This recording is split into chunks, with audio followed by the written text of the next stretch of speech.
नमस्कार स्टूडेंट्स, मेरा नाम दीप्ति है और आपका अपनी कक्षावली संस्कृत वेदा में बहुत बहुत स्वागत है। आज हम एनसीईआरटी कक्षा 6 की पुस्तक दीपकम के द्वादश पाठ है मतलब 12वें पाठ को पढ़ेंगे, जिसका नाम है आलस्यम ही मनुष्यानाम शरीरस्थो महान रिपु। मतलब आलस ही मनुष्य के शरीर में रहने वाला महान दुश्मन है, सबसे बड़ा दुश्मन है। तो चलिए स्टार्ट करते हैं। तो स्टूडेंट्स, हमारा द्वादश पाठ है आलस्यम ही मनुष्यानाम शरीरस्थो महान रिपु। मतलब आलस्य ही मनुष्यानाम, मनुष्य के शरीरस्थो शरीर में रहने वाला महान बहुत बड़ा रिपु दुश्मन है। ठीक है। तो यहाँ पे आपको चित्र दिखाई दे रहे हैं कुछ। यहाँ पर एक लड़का है वो सोया हुआ है और एक जो लेडी है वो आपस में बात कर रहे हैं। तो चलिए स्टार्ट करते हैं। बोलता है कि माता है, हे माता। लड़का बोलता है कि हे माता, अद्य तु अवकाश दिनम अस्ति। आज तो अवकाश मतलब छुट्टी का दिनम दिन है, अस्ति मीन्स है। आज तो छुट्टी का दिन है। अद्य आज अहम मैं संपूर्ण दिने पूरे दिन विश्रामम करिष्यामि, विश्राम करूंगा। आज तो मैं पूरे दिन विश्राम करूंगा। अवकाशे विद्यालय अस्ति। तो माता बोलती है, बेटा जो है वो बोल रहा है कि माता, आज तो छुट्टी का दिन है इसलिए आज मैं पूरे दिन विश्राम करूंगा, आराम करूंगा। तो माता जो है वो बोलती है अवकाशे विद्यालय अस्ति। अवकाश, अवकाश तो छुट्टी तो विद्यालय, विद्यालय की षष्ठी विभक्ति यहाँ पर अस्ति है। यहाँ अवकाश तो विद्यालय का है, न तो स्वाध्याय से, ना कि स्वाध्याय की या सेल्फ स्टडी की। ठीक है। बहु आलस्यम करोसी, बहुत आलस करते हो। उत्तिष्ठ, उत्तिष्ठ, उठो। परिश्रम करो, परिश्रम करो, मेहनत करो। बहुत आलस करते हो, उठो और मेहनत करो। तो जो माता है वो बोल रही है कि विद्यालय की छुट्टी है, आपके तुम्हारे खुद की जो स्टडी है, सेल्फ स्टडी जो करना होता है, स्वाध्याय जो करना होता है, उसकी कोई छुट्टी नहीं है। बहुत आलस करते हो तुम, उठो और परिश्रम करो, परिश्रम करो, मेहनत करो। तो जो लड़का है वो बोल रहा है, अहम उत्तीर्ण भविष्यामि, मैं पास हो जाऊंगा। उत्तीर्ण हो जाऊंगा मतलब पास हो जाऊंगा, जो भी एग्जाम में आता है वो मैं पूरा कर लूंगा। किम अधिकेन परिश्रम में, किस, क्यों क्यों करना है फिर अधिक परिश्रम, है ना। किम अधिकेन परिश्रम, अधिक मेहनत से क्या होगा। किम क्या होगा, अधिकेन अधिक, परिश्रम में परिश्रम से क्या होगा, अधिक परिश्रम से या मेहनत से क्या होगा। तो माता बोलती है, यह परिश्रम करोति, जो मेहनत करता है, स वह एव जीवने सफलता प्राप्नोति, वह ही जीवन में सफलता प्राप्त करता है।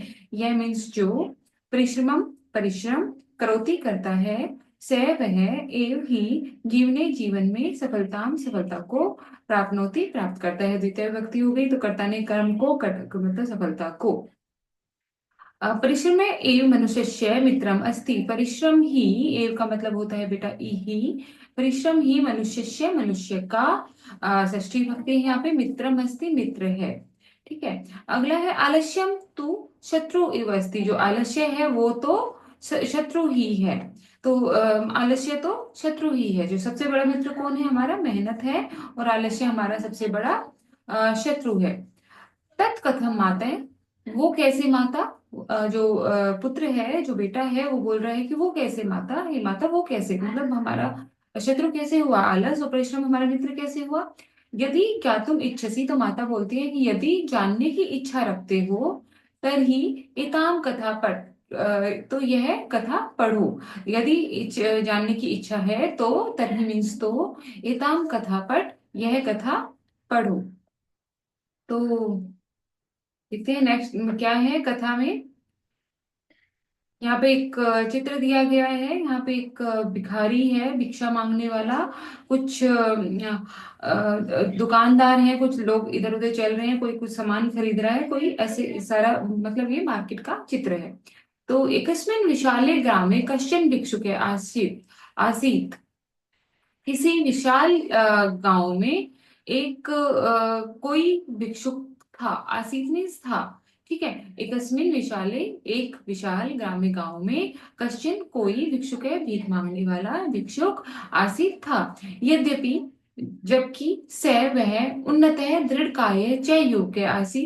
उन्नत मतलब लंबे कद वाला, ऊंचा, दृढ़ काय मतलब स्ट्रॉन्ग बॉडी वाला, सुडोल शरीर वाला, और च मीन्स और, युग युवक आसी था। यद्यपि वह ऊंचा मतलब लंबा और सुडोल काया वाला युवक था, तथापि तब भी स वह भिक्षाटनम करोति स्म। तो भी वह भिक्षाटनम करोति स्म मतलब भिक्षा मांगता था, भिक्षा को मांगने का कार्य करता था। मार्गी यह को अपि मिलती तम स कथयति। मार्ग में जो कोई भी मिलता, मार्ग में यह को अपि मिलती जो कोई भी मिलता, तम उनसे स कथयति वह कहता, तम मतलब सभी के लिए, बहुवचन के लिए यूज है कि जो कोई भी मिल रहा है उनसे वह कहता, कृपया भिक्षाम यच्छतु, कृपया करके भिक्षा दे दो। दरिद्राय दानम करोतु, दरिद्र जो है गरीब जो है, गरीब को दान करो। वह कहता था कि कृपया भिक्षा दे दो, गरीब को दान करो। पुण्यम प्राप्नोतु, पुण्य प्राप्त होगा। इति यह, तो क्या कहता था, ये कहता था कि कृपया भीख दे दो, भिक्षा दे दो, जो गरीब है उसको दान करो, तुम्हें पुण्य प्राप्त होगा। केचन जना तस्मै धनम यच्छति, कोई कुछ लोग उसको धन दे देते थे। केचन च तर्जंती, और कुछ छोड़ देते थे, तर्जंती छोड़ देना। ठीक है, नेक्स्ट है बेटा, एकदा तेन मार्गेण कश्चित धनिके आगच्छति। एकदा एक बार, तेन मार्गेण उस मार्ग पर, कश्चित कोई, धनिके मतलब अमीर आदमी, आगच्छति आ गया। तो वहां पर एक बार उस मार्ग पर कोई धनिक जो है धनी आदमी, जो धनी व्यक्ति है वो आ गया।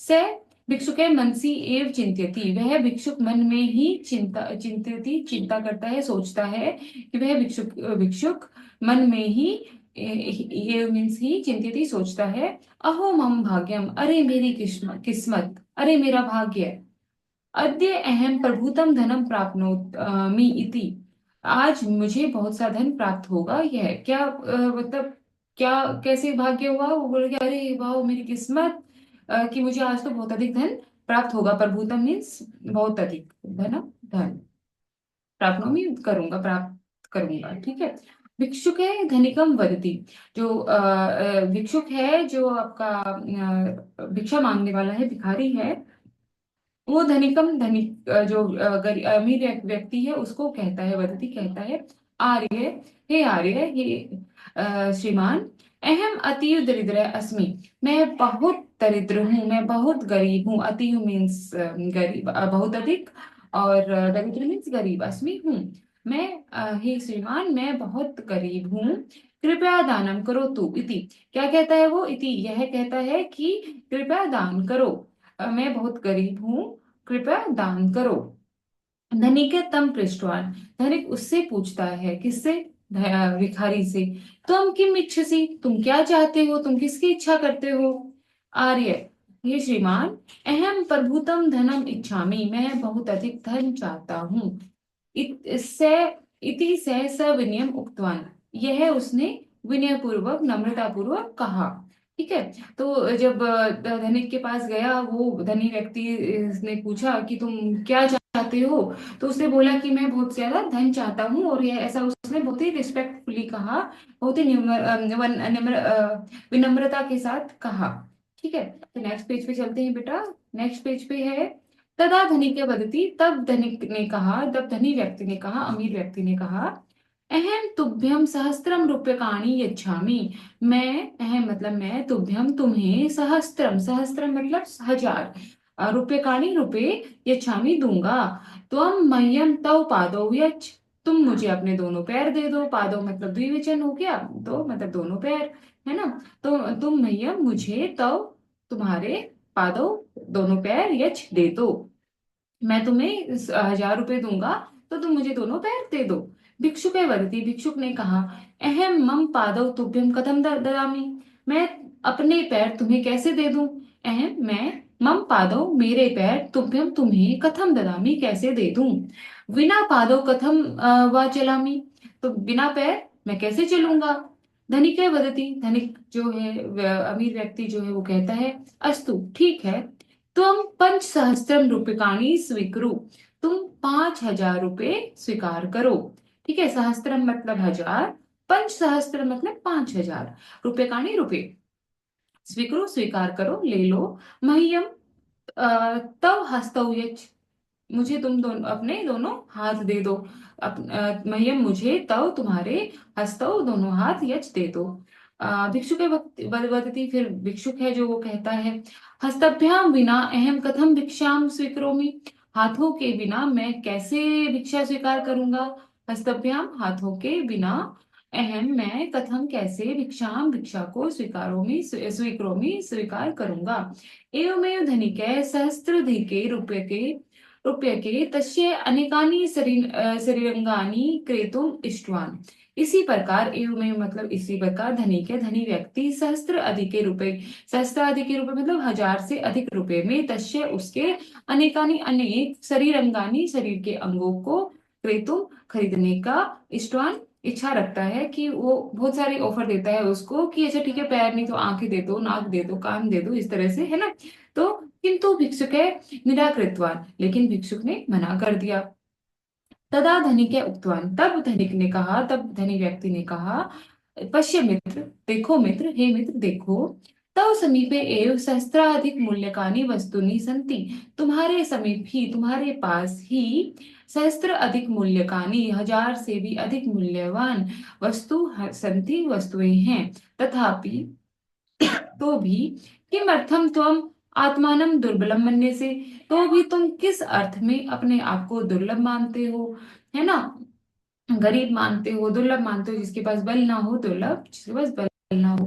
ठीक है, सौभाग्येन एव वयम मानव जन्म प्राप्तवान, सौभाग्य से ही वयम, हम मानव जन्म को प्राप्त करते हैं, हमें मानव जन्म जन्म प्राप्त हुआ है। अस्य सफलतार्थम प्रयत्न करो, इसकी सफलता के लिए प्रयत्न करो। इतः गच्छ, अभी जाओ, शुभम भवतु, तुम्हारा कल्याण हो, इति यह। तो बोलते हैं कि अभी तुम अपने, इसकी जो मानव जीवन तुम्हें मिला है वो बहुत ही सौभाग्य से मिला है, इसकी सफलता के लिए प्रयास करो, और अभी तुम जाओ, तुम्हारा कल्याण हो। तस्मात दिनात, उस दिन से, भिक्षुक है जो भिक्षा मांगने वाला था, भिक्षुक था, भिक्षाटनम त्यक्त्वा, भीख मांगने को छोड़कर, परिश्रमेण धनार्जनम कृत्वा, स गौरवम जीवन यापनम आरब्धवान। तो जो भिक्षाटनम त्यक्त्वा, भीख मांगना छोड़कर, परिश्रम से धनार्जन, धन को कमाना, धन कमाकर, सगौरवम गौरव पूर्वक जीवन यापन आरंभ कर दिया, मतलब उसने अब भीख को मांगना छोड़ दिया और परिश्रम करके धन कमाना स्टार्ट किया, और गौरव से सगौरव जीवन जीना आरंभ कर दिया। अतः एव सज्जना वदति, इसीलिए सज्जन कहते हैं, आलस्यम ही मनुष्याणाम शरीरस्थो महान रिपु, आलस्य ही मनुष्य के शरीरस्थो, शरीर में स्थित महान, बहुत बड़ा रिपु, दुश्मन है। नास्त्य नास्ति अद्य समो बंधु कृत्वा यम नवसीदत, और नहीं है उद्यम समो, नास्ति उद्यम समो बंधु, उद्यम मतलब परिश्रम, परिश्रम के समान कोई बंधु नहीं है, मित्र नहीं है, जो करता है नाव सिद्धति, जो वो दुखी नहीं होता है, मतलब जो भी परिश्रम करता है वो कभी भी दुखी नहीं होता है। नेक्स्ट पेज के अन्वय और वो दिए गए हैं बेटा भावार्थ, वो देखते हैं। आलस्य मतलब आलस्य, ही मनुष्याना, मनुष्य का, शरीर स्थो, मनुष्य के शरीर स्थो, शरीर में बैठा हुआ या स्थित, महान रिपु बहुत बड़ा, रिपु मतलब दुश्मन है, ना अस्ति उद्यम समो, नहीं है उद्यम के समान, परिश्रम के समान, बंधु मित्र, कृत्वा यम जो उद्यम करता है, नवसीदति वो दुखी नहीं होता है। पच्छेद है, आलस्यम ही मनुष्याणाम शरीरस्थ महान रिपु, नास्ति उद्यम स्म बंधु कृत्वा यम न अवसीदति। इसका अन्वय देखेंगे, आलस्यम ही मनुष्याणाम शरीरस्थ महान रिपु अस्ति, उद्यम सम बंधु नास्ति यम कृत्वा न अवसीदति। भावार्थ, आलस्यम मनुष्याणाम शरीरे स्थित महान रिपु या महान शत्रु अस्ति। तो ये भावार्थ दिया गया है, इसका सरलार्थ दिया गया है कि आलस्य ही मनुष्य के शरीर में महान स्थित महान रिपु है या शत्रु है, दुश्मन है। यतो ही आलस्य करणात् कार्यम न सिद्ध्यति, जो भी आलस्य करता है उसके कार्य सिद्ध नहीं होते हैं। एवमेव परिश्रमेण समान बंधु अपि नास्ति, इसी प्रकार परिश्रम के समान कोई मित्र नहीं है। यतो ही परिश्रम कृत्वा कोऽपि दुखम न आपनोति, जो भी परिश्रम करता है उसके पास कोई भी दुख नहीं आता है। नेक्स्ट है बेटा, वयम शब्दार्थानाम जानी में, हम शब्दों के अर्थ जानते हैं। शब्द दिए गए हैं, उनके अर्थ हैं संस्कृत में, देन फिर हिंदी में उनके अर्थ दिए गए हैं, फिर इंग्लिश में। और यहाँ पे अगर आपकी मातृभाषा कोई और है हिंदी इंग्लिश संस्कृत के अलावा, तो आप वहां पर लिख सकते हैं। अगर आपकी कोई मातृभाषा अलग है और आप उसका अर्थ उसमें जानना चाहते हैं, तो आप कमेंट बॉक्स में आप पूछ सकते हैं, जिसका अर्थ आपको नहीं आता है हम उसका कमेंट बॉक्स में आंसर कर देंगे। फर्स्ट शब्द है दृढ़काय, दृढ़ शरीर है। दृढ़ शरीर वाला मतलब जो स्ट्रोंग बॉडी वाला अ, व्यक्ति होता है। भिक्षाटनम, भिक्षार्थम भ्रमणम, जो भीख मांगने के लिए जो घूमता है। प्रभुतम, पर्याप्तम, अधिकम मतलब बहुत सारा। अतीव, अत्यधिकम, बहुत सारा। मह्यम, मम कृते मतलब मुझे। शरीरंगानी, शरीरस्य अंगानी, शरीर के अंग। निराकृतवान, न स्वीकृतवान, अस्वीकार किया। दुर्लभम, बलहीनम, निर्बल, जो निर्बल है वीक होता है। त्यक्त्वा, त्यागम कृत्वा, त्याग करके। नावसीदति, दुखिता न भवति, मतलब जो दुखी नहीं होता है। नावसीदति, ये इसका है ये ना। नेक्स्ट हम देखते हैं, हाँ अगला है बेटा वयम अभ्यासम कुर्मे, ये हम करेंगे नेक्स्ट वीडियो में। आई होप आपको ये बहुत ही इंटरेस्टिंग स्टोरी बहुत इजी लगी होगी। अगर आपका कोई भी क्वेश्चन है तो आप हमें कमेंट करके पूछ सकते हैं, हम जल्दी से जल्दी आपके क्वेश्चन का आंसर देंगे।